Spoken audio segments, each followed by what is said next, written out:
This is an excerpt from a video of a parading samba band accompanying brass players. I'm going to show you some of the video editing techniques used to make this video.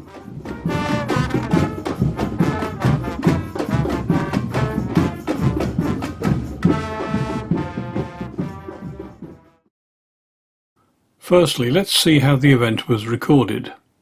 I used two video camcorders and a separate sound recorder. I'll show this graphically. There's the band, moving leftwards. The drummers are behind the brass players. The main camera was at the head of the parade, mounted on top of a 2-metre long pole. Just under this camera, the sound recorder was mounted. You can see a picture of the arrangement here. Normally, of course, the pole was held vertically by the cameraman. The second camera was used as a roving camera, capturing close-ups of the performers and shots at lots of different positions around the band. All three recorders were started before the event began, the audio recorder first, then the main camera, and finally the roving camera. All three ran continuously throughout the 45 minutes or so of the event, capturing many gigabytes of video and audio.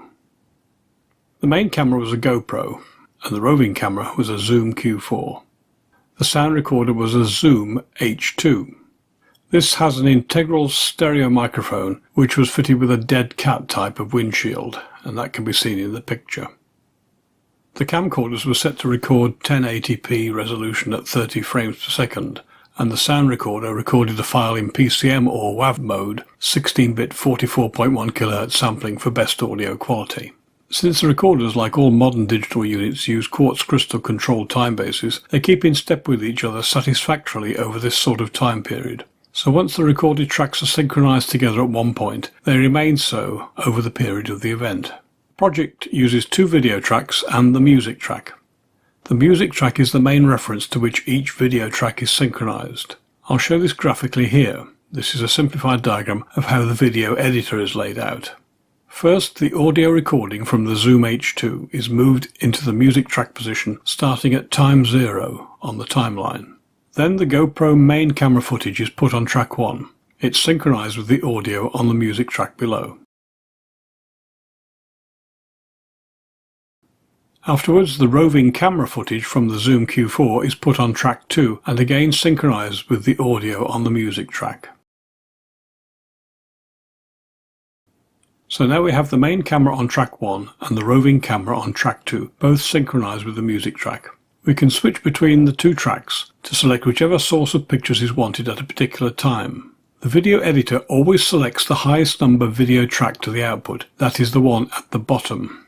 Initially, the video output is from track 1 because track 2 is blank. Then when track 2 video starts, it is selected to the output as shown here. So if you want track 1 to be output at any time, you must make track 2 blank at that position. This way you can switch between the two tracks as required to give an appropriate video experience to the viewer. I've shown that graphically here. Gaps are made in track 2, so track 1 shows through to the output during these gaps. Note, it is essential that each clip remaining in track 2 is not moved horizontally on the timeline, otherwise the audio synchronization with the music track will fail. Now we may want our video to start a little after the beginning of the recordings. To do this, we split the tracks at the same point and remove the first bits of the clips. We use the option to leave a gap where the clip was for the two video tracks because they do not start at time 0. Then when deleting the music track, we use delete and fill gap and move all clips so that everything is lined up at time 0. I've shown instantaneous cuts at the start and end of the clips on track 2. The output therefore cuts between tracks 1 and 2 video. If you want, you can fade between tracks. All that is necessary is to put fades on the track 2 clips. As the fade occurs, the output will fade from track 1 to 2, or vice versa, as shown in the graphic. I'm going to make a short demonstration video about a minute long, starting a few minutes into the parade. Let's look at this being done in the video editor. Here I'm using Cyberlink's Power Director 15. First we start with just the 3 clips loaded in the library. The GoPro main camera footage is here, the Zoom Q4 roving camera footage is here, and finally the recorded audio track is here. Initially we drag the audio recording into the music track, starting at the 0 time position.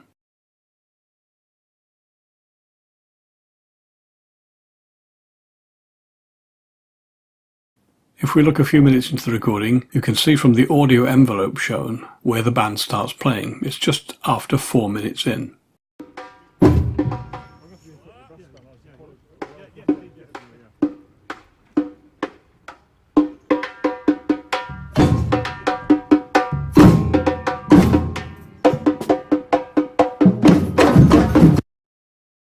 Then we drag the main camera GoPro footage into track 1.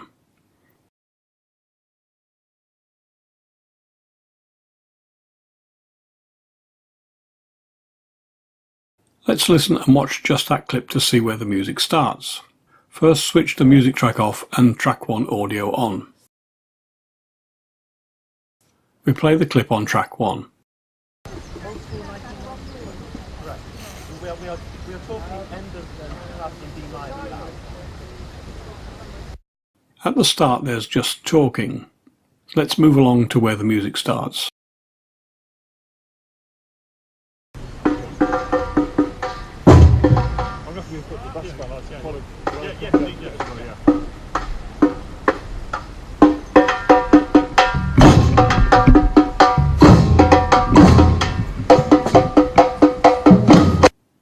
It sounds a bit distorted because the GoPro uses automatic level control that doesn't cope well with loud music. If we scroll down to see both track 1 and the music track, you can see the music starts here on the music track, so the video track is quite a way in advance. Therefore we drag the video on track 1 horizontally to position it somewhere near where the music starts on the music track.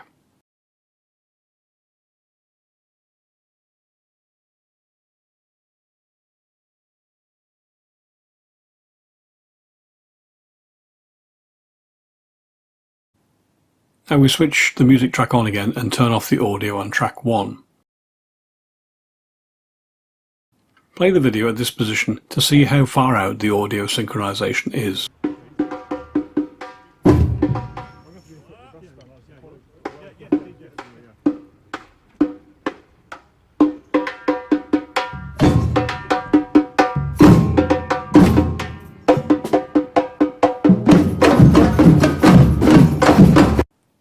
The video is a few seconds late. If you look at the bass drum player I'm pointing to with the cursor at the back of the band, she starts playing a few seconds after the music track. We move the track 1 video a small way and play again to check for audio sync.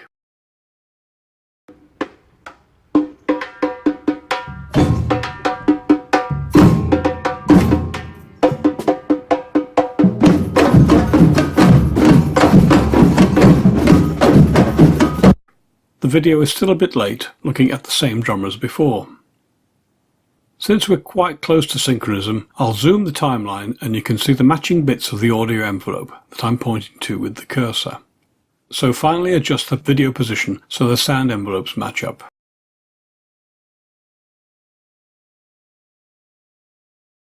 Then play to see if the sync is satisfactory.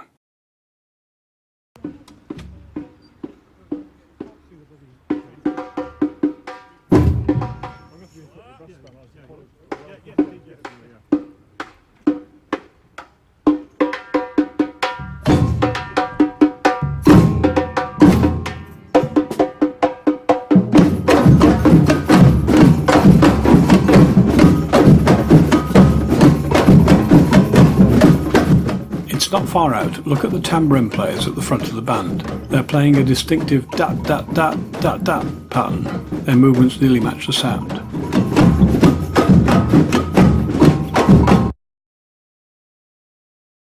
Just move the video a small amount to get perfect synchronism. Play again to check.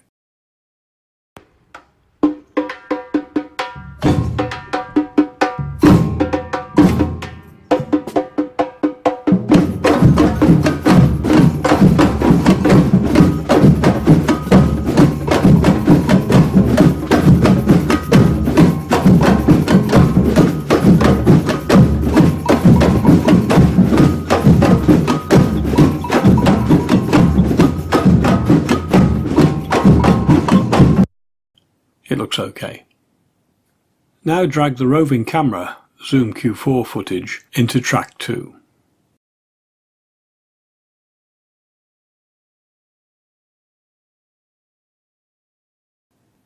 synchronise with the music track as per track 1.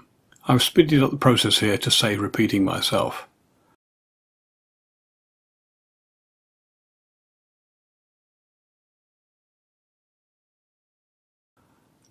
Play to check for sync.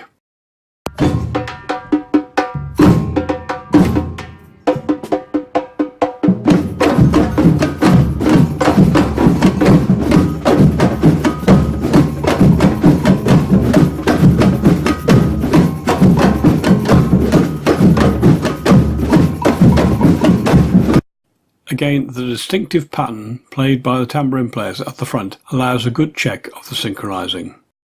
Both video tracks are now synced with the music track. Now we move to the position where we want our video to start. I've speeded up this section again to save time.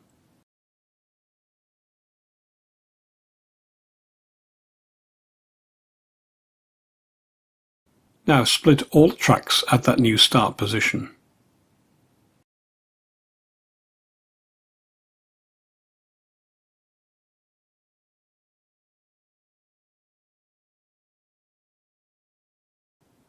I will zoom out on the timeline to make it easy to see what's happening.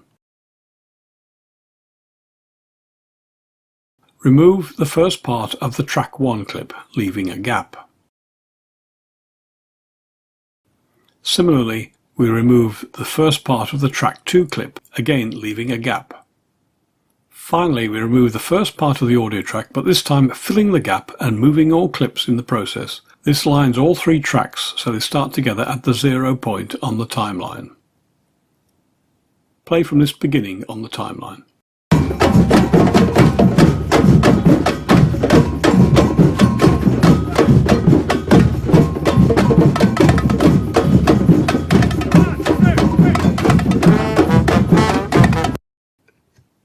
Now we remove parts of track 2 so that the video on track 1 shows through to the output. This way the pictures switch between the main and roving camera. Here I've done it fairly randomly and speeded up things, but obviously in a proper edit the exact times when you switch cameras needs to be carefully considered for the best effect.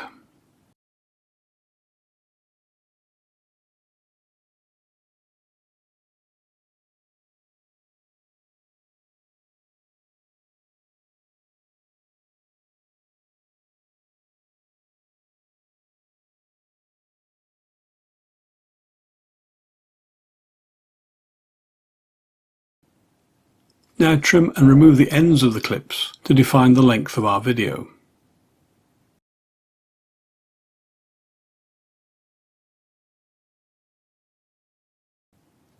And I trim the music track so that it ends a little after the pictures in this case.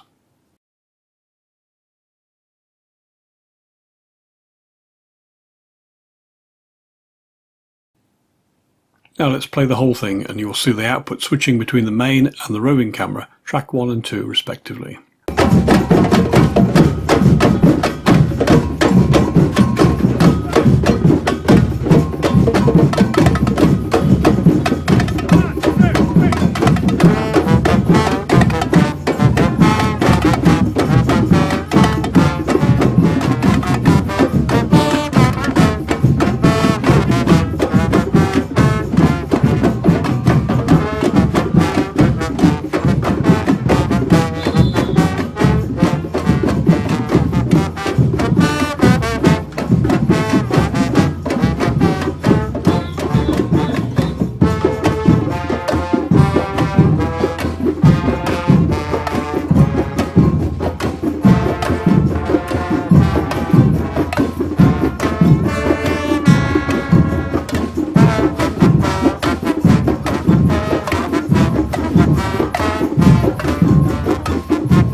To make things more interesting, we can add fade-ins and fade-outs to the clips on track 2.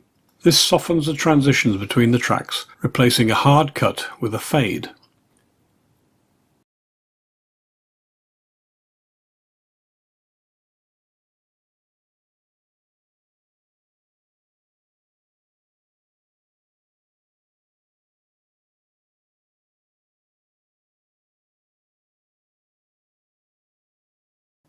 You can see the effect if I play the track just before the first track 2 clip.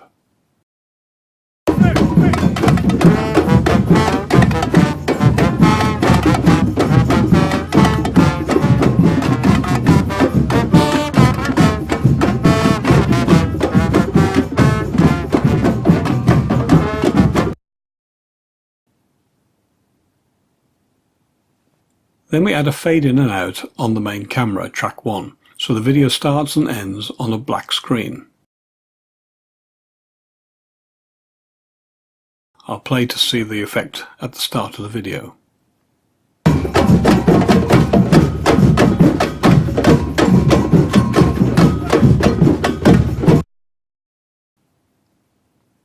At the moment, the audio cuts in at the start and out at the end.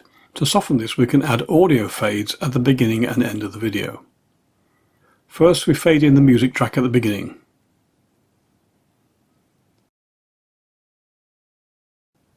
You see we now have a nice fade on the audio at the start.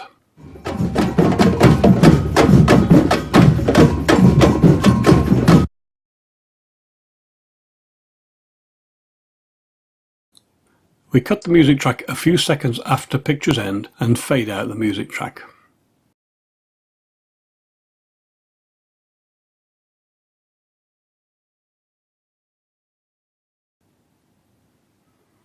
There's the fade at the end.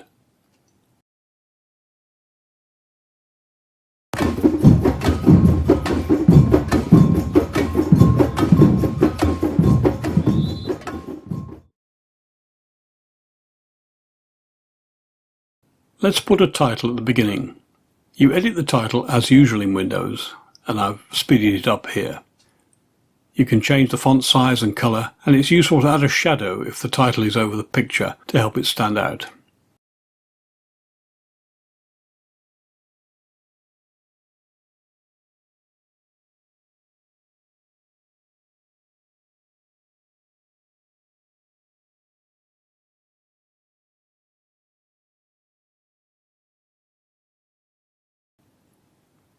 You can also add a starting and ending effect. Here I've selected fade in and fade out, again speeded up.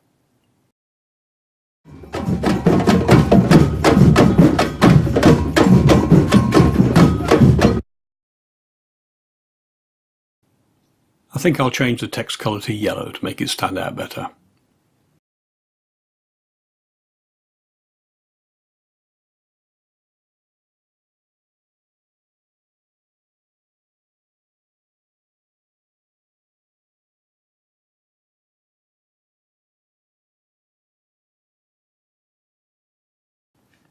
We can put an end title or credits, etc. Again, I've speeded up the process. This time there is a fade in and a slide out for variety.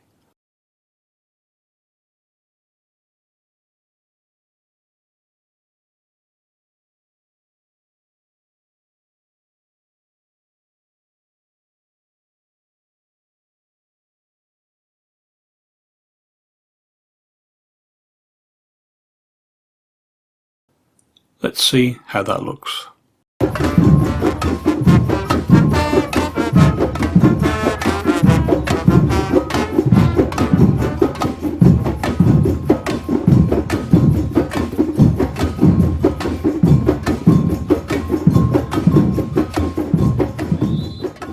It starts too soon. Just cut the title clip so that it starts just after the video on track 1 ends.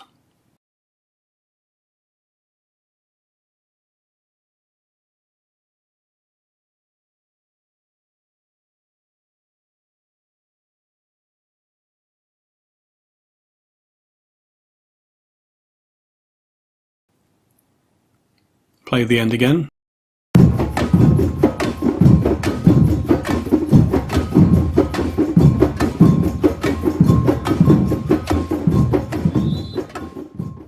Now the end title looks fine. So that's our little 1-minute video production done. You can see what it looks like now in full screen.